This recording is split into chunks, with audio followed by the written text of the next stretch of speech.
5 তারিখের আগে যে আমরা 15 বছর যেরকম আমাদের কণ্ঠ চিনে দেওয়া হয়েছিল, বাক স্বাধীনতা বলতে কিছুই ছিল না। ফেসবুকে একটা কমেন্ট করতে গেলে আমাদের তো অনেকবার এডিট করতে হয়েছে।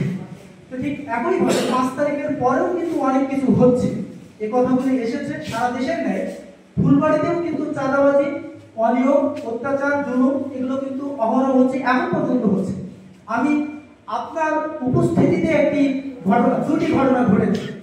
যেদিন উপজেলা পরিষদে আপনাকে সংবর্ধনা, আপনার পরিচিতি পর্ব হয়েছে, সেই দিন জহরের নামাজের সময় কিন্তু অনুষ্ঠানে কিন্তু মাইক চলমান ছিল।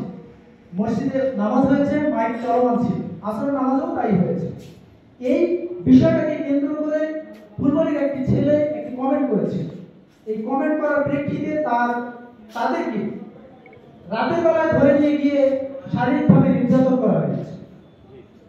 এবং গতকাল গিয়ে চিরিবন্দর থেকে একটা টিম এসেছিল, ব্র্যাক অফিসে একটা বিচার সালিশ ছিল মেয়ের বিষয়, সেইখানে 6-7টি ছেলে এসেছিল। সেখানে আমাদের রানিং একজন চেয়ারম্যানও উপস্থিত ছিলেন, বিএনপির কিছু ছেলেপেলেও ছিল।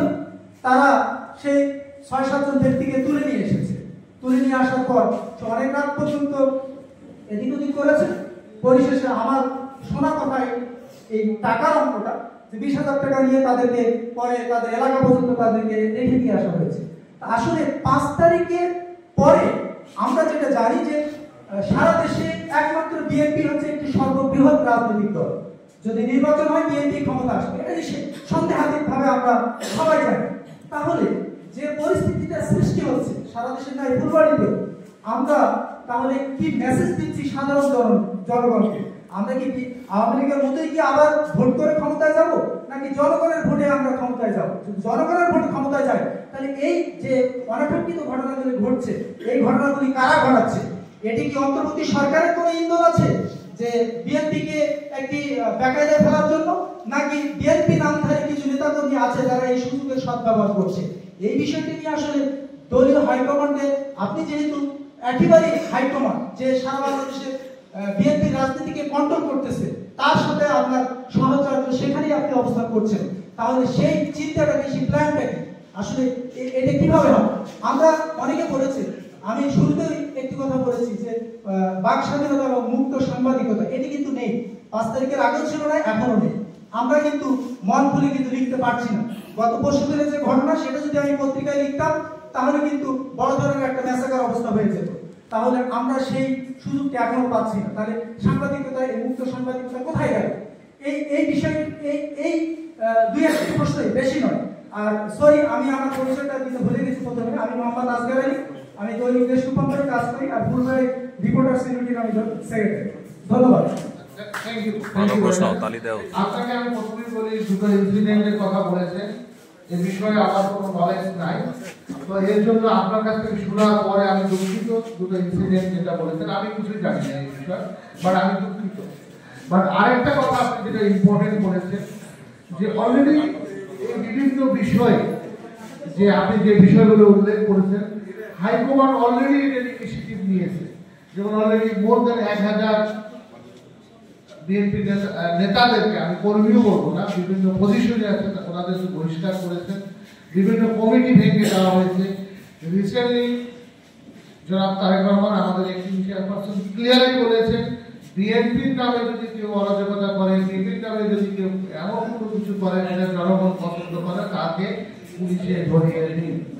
তো সিমিলারলি কেউ যদি বিএনপির নামে কেউ কোনো প্রকার অরাজকতা বা অন্য কোনো কাজ, এটা উইদিন দ্য পার্টির মধ্যে যায় না, জনগণের পরিপন্থী, আমি ভালো ভাষায় বলছি, সেটার জন্য আপনি পুলিশকে, প্রশাসনকে ইনভলভ করেন, আমি রিকোয়েস্ট করব।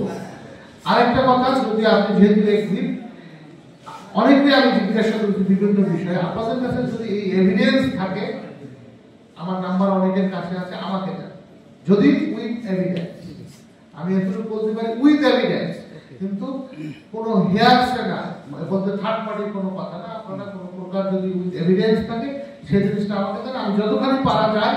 কারণ আমি প্রথমে বলতে, রাজনীতি দেশের জন্য, মানুষের জন্য। বিএনপি অলওয়েজ বিশ্বাস করে জনগণের, বিএনপি অলওয়েজ জনগণের ভালোবাসা নিয়ে কাজ করছে। অতীতেও বিএনপি কিন্তু সবসময় জনগণের সমর্থন দিয়েই ক্ষমতায় গিয়েছে। বিএনপি লুটপাট বিশ্বাসী না। অতএব আপনার আমার মাই অ্যাবিলিটির মধ্যে যতটুকু কেউ যদি বিএনপির দ্বারা কোনো অবস্থায় এগ্রিড হয়ে থাকে উইথ এভিডেন্স প্রমাণ যদি থাকে আপনি আমার হাতে দেন, ইনশাআল্লাহ আমার যতখানি ব্যবস্থা নেওয়ার আমি চেষ্টা করব। আর অবশ্যই কেউ যদি আপনি যে কথাগুলো বলেছেন এর জন্য প্রশাসন আছে, পুলিশ আছে, যদি তাদেরকে আপনারা ইনভলভ করেন, তারা যদি কথা না শুনে আমাকে একটু আমি প্রথমেই বলছি আমার মাই অ্যাবিলিটি আমি চেষ্টা করব। আর থ্যাংক ইউ। ছোট্ট একটা বিষয় আপনার কাছ থেকে আমরা এটা শিরোটি চাই যে বর্তমান যে সময়টা হচ্ছে যে দেখা গেল একটা অকারেন্স হয়েছে, ডিসি সাহেবকে জানানো হলো, যে মোবাইল থেকে ডিসি সাহেবের কাছে মেসেজ গেছে ডিসি সাহেব সেটা স্ক্রিনশট নিয়ে ওনাকে পাঠাই দেয়। আপনার কাছে আমরা যে এভিডেন্সগুলো পাঠাবো, একটা দুর্নীতি হয়েছে সেই তথ্যটা পাঠাবো, সেটা যেন আবার ব্যাক করে সেটা না আসে যে কে এটা পাঠালো, এটা এই গোপনীয়তা রক্ষা করা, এই জিনিসটা আমাদের অবশ্যই গোপনীয়তা করা হবে।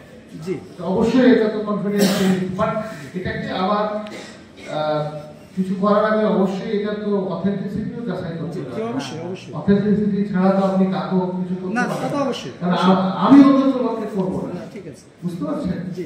কারণ এটা করা উচিত হবে না, আমি কারো প্রতি অন্যায় করাতে বিশ্বাসী না, এবং আমি প্রথম থেকে বারবার বলছি কেউ যদি এগ্রিড হয়েছে প্রশাসনকে বলেন, ডিসি সাহেবকে বলেন, লোকাল পিওনকে বলেন, যদি ডিসি পিওনো এদের কোনো অ্যাসিস্ট্যান্ট দরকার হয়, আজ উইল টু কোঅপারেট।